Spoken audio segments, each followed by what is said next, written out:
Heists have become GTA Online's primary money-making method, and in this video we're going to take a look at the best heists from each year of GTA Online's life cycle. The first major content update came out in 2015. It was a part of the GTA Online Heist update. I know it's a very generic name, but that year of 2015 gave us not one, not two, not three, not four, but 5 heists. Series A funding was kind of boring to me. I didn't really enjoy that one too much. The Fleeca job is just extremely simple. Humane Labs raid was a cool one, and then the two I enjoyed most were the Prison Break and the Pacific Standard job. Now, the best heist of that year, payout wise, was definitely the Pacific Standard job out of those 5, but putting that aside and looking at the sole storyline of the heist, I think the actual heist itself, I'd go with the Prison Break heist. I think it's a super cool adventure you go on. In my personal opinion, the whole idea of Prison Break shows and Prison Break games I think are super exciting. So I'm gonna give a hot take and say that the Prison Break heist was the best from 2015, but if you do disagree with me on that and you say the Pacific Standard is, then I can see why. The gist of it is you have to get in the prison and break out Professor Rashkovsky and get him out the country eventually. It's a 4-person finale mission, no more and no less, so in recent years we kind of got used to playing heists solo, like with the Cayo Perico heist and the Cluckin Bell farm raid, but because these are such old heists back then, we had to play with 4 players total. I guess some people will look at that as a downside, but just so you know, you have to have 4 players. In the finale, there are 2 players breaking into the prison. One is a fake prison guard and the other is a fake prisoner. The third person intercepts the actual prison bus and destroys it, and then gets in a helicopter and defends the 4th person, which pilots a plane. That airplane is gonna be the escape vehicle that we're gonna be using at the end of the mission. If you're playing the mission yourself, I highly recommend you be one of the 2 people breaking into the prison, because those are way cooler than just flying the helicopter or flying the plane, in my opinion. Being one of those, you're in the main action the heist has to offer, and it's just the best by far. So if you can be one of those roles, definitely choose those. Once the 2 players break out Rashkovsky, they run away in an armored SWAT team van, and as they have 5 stars on them and a ton of cops chasing them, they make their way to Sandy Shores Airfield.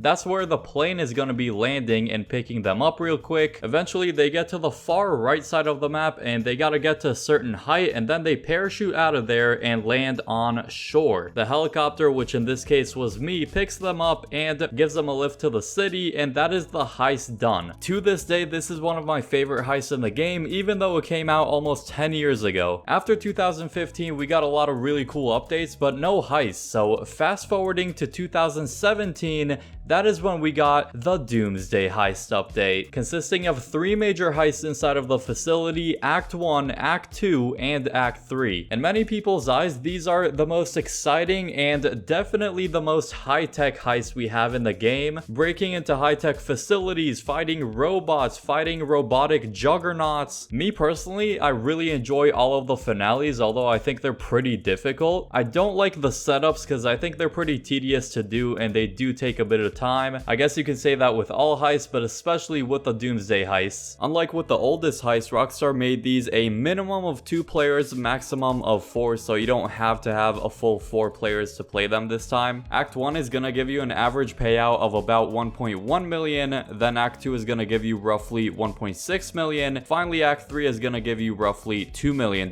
Definitely way better payouts than the original heist, but it makes sense since the game is just older at this point, and as we know, vehicles and properties and all that, they just got more expensive with time. At this point, you're probably asking yourself, Hakiii, which one is the best out of these 3? Well, it's no secret Act 3 pays the most, but in terms of the one I enjoyed most, probably Act 2. The Bogdan problem was a really cool one. Basically, you sneak onto a submarine underwater using a Stromberg, which is pretty cool, and then you take out some enemies, take a photo of the intel, plug in a USB, and then quickly run out of there because that submarine is about to explode after plugging in the USB. Skipping past 2018, no heist there. Moving on to 2019, we got the Diamond Casino heist. This is many people's favorite heist to do in the game, and a lot of people to this day continuously grind it back to back to back. There's a couple of mandatory and optional setup missions that you need to do for this in free mode sessions, so unlike the Doomsday heist that actually take you into a proper mission, these can be done in free mode through the arcade. There's one particular thing the Diamond Casino heist does doesn't have, which I really like that it doesn't have it, that almost all other heists do have, and that's a lot of driving or a lot of flying. All of the driving you do in the finale is just a short trip to the actual casino, especially if you have the closer arcade, then it's a really short drive. And then after exiting the casino, you just have to lose the cops with 5 stars, which can be a little bit of driving, but I mean, if you know how to lose the cops, whether that's going into a big parking garage you can lose them in, or just driving into the underground of the city, it really shouldn't be much driving at all, and you don't have to go all the way across the map for a heist like you have to do with a lot of other ones. It's really time consuming and it's not all that exciting just having to drive from like Polito Bay all the way down the map. Luckily, you don't have to do anything like that in the Diamond Casino heist. It's also a minimum of 2 players and a maximum of 4, and the gist of it is you break into the casino, you can go either in a sneaky approach where the guards don't see you and you're more under the radar, or just an aggressive approach like you're seeing in the gameplay. You take out all the guards, break into the vault, loot whatever you can, whether that's gold, cash, or sometimes even paintings, then get out of there, lose the cops, lose the 5-star wanted level, go to the drop-off, and the heist is done. You could do it with a minimum of 2 players, maximum of 4, just like with the Doomsday Heists, and that was the best heist for 2019. Now, the following year in 2020, COVID season had a lot of people stuck at home, and luckily we got a really good heist to keep all the players occupied in the meantime. So through the control room of the Kosaka submarine, you can start up a super cool heist that takes you to a whole nother tropical island. This is why many people consider this one the coolest heist in the game, because we literally got a big new island just for this one heist. We cannot access this in free mode or anything, which is kind of unfortunate if you ask me, although there's glitches to do that every now and then. This island is an absolute masterpiece. If there's one thing that Rockstar Games does super well, it's map making. Both the Cayo Perico Island and the GTA 5 map, and obviously older GTAs, all those maps are super well made. This was the first heist in the game we can do completely solo, so this is when Rockstar introduced it, and people were pretty happy about that. Of course, solo players were. Of course, if you want, you can get up to 3 other friends to help you with it, but you can actually do it completely solo. The gist of the finale for this one, you sneak onto the island, take out loads of guards and security cameras, and just sneak around, and in different locations you would find gold, cash, and paintings, pretty much like we saw with the Diamond Casino heist. They have more or less the same loot you can get. There's also drugs that you can take in the Cayo Perico heist, but we're not gonna dive too deep into that. Unlike other people who grind the Cayo Perico heist over and over again, I haven't played it too many times, but I definitely enjoyed it going to this beautiful island and the cool mansion that you're in. There's no other mission like it in the game, honestly. Now, this heist used to be easily the best money-making method in the game, but unfortunately, Rockstar decided to reduce the payout of this heist not once, but twice recently. So it's not as good as it used to be, but it's still probably one of the, if not the best money-making method. Jumping into the following year in 2021, we had the Contract DLC with the Dr. Dre heist. One thing that drives people crazy, including me, with the Dr. Dre heist are the long cutscenes, both at the beginning, the middle, and end. Some of the cutscenes are so freaking long. You can literally fall asleep with all the dialogue that's being said by random characters. Unlike all of the heists we talked about so far, there's actually a set payout, so there's no split between players. You don't have to mess with all of the percentages and who gets what amount. The host receives a set $1 million, while the person joining gets a $50,000 payout. The main issue for doing this mission is Dr. Dre's music was stolen and we have to get it back. There are 2 finale missions. In the first one, you have to break into Record A Studios and blow up some enemies and their vehicles. In the second finale mission, you have to go to a meetup location, take out some enemies. From there, you need to drive to the hangar at the airport, take out more enemies, and then you have to injure a certain person. Not take them out fully, but injure them. After injuring the person named Johnny, you bring him over to Dr. Dre, and that's pretty much the heist done. It's technically a contract, not exactly the heist, but I do consider it some sort of heist, even though it doesn't officially count as one, but it's basically the same exact structure as a heist, so I consider it one. Then skipping past 2022 and 2023, we didn't get any actual heist those years, but then jumping into 2024, the Cluckin Bell farm raid, also unofficially a heist. It's actually a relatively quick one, and I really like it. It's got a $500,000 payout, a set one like with the contract, which I really like. You can also do it completely solo or with a few friends. With this one, you have 5 setups, and then the finale only takes about 10 to 15 minutes, so it's very short, and the $500,000 payout is actually very worth it if you ask me. In the finale of the Cluckin Bell farm raid, you have to break into the Cluckin Bell factory first, first, take out some enemies, do a bit of looting, and then you have to get away from the police using a getaway vehicle. Now, once you get this getaway vehicle, I highly recommend you actually just follow the train tracks, and then whenever the train actually comes, just sit on the side for a sec. That is the quickest way you can actually lose the cops, which is what you're supposed to do. Plus, you're already making your way towards the city,